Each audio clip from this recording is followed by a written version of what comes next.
Hey folks, we have some major breaking news. The White House has rescinded that federal government freeze on financial assistance, loans, and grants.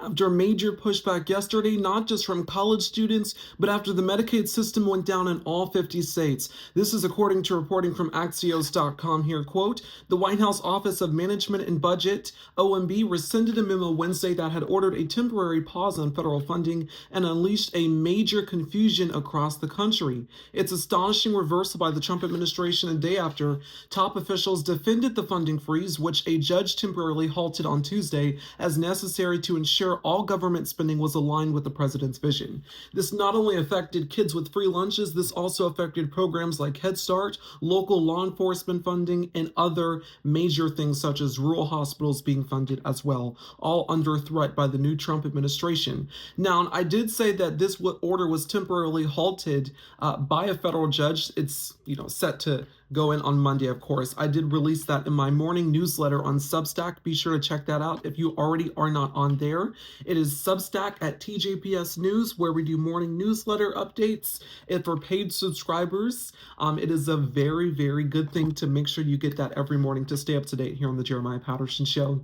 But since the White House has officially rescinded it, it's going to be interesting to see how this continues to plays out in terms of what Donald Trump thinks he can get away with as the president. This was Texas Democratic Congresswoman Jasmine Crockett yesterday alluding to the fact that he's trying to test the powers of the presidency. Trying to test his power.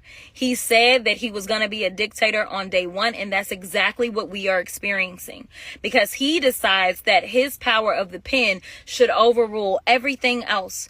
The reason that he is wrong, in my legal opinion, is that when it comes to appropriations, that is not something that the president does.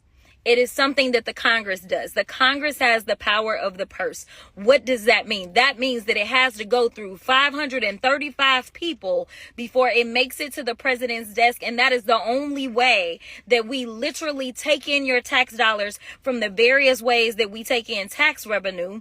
And then we redistribute that money in the various ways that we do. That has to go through Congress. He unilaterally believes that he can, with the stroke of a pen, say, never mind, we're going to undo that. A couple of issues with that. Number one, we have the power of the purse, not the president. Number two, that has already been signed into law. We have organizations that are relying on us. They have made contracts based on that. And so I personally think those organizations need to jump into some of this litigation, because they are relying to their detriment on what we promised them.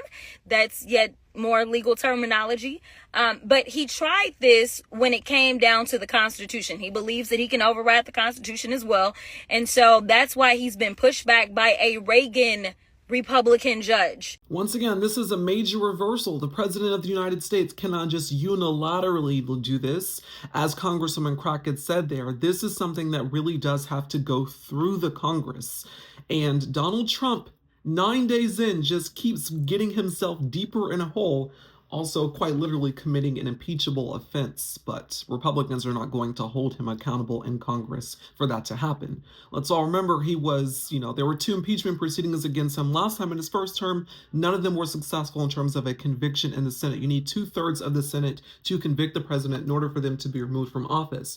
Otherwise, the impeachment in the House technically just means nothing. It's just something that's a slap on a wrist. But follow here on the Jeremiah Patterson Show, your place for independent news. I keep you updated on all things news, politics, and history. Be sure to subscribe to our Substack, as well as follow us on Blue Sky and YouTube for more.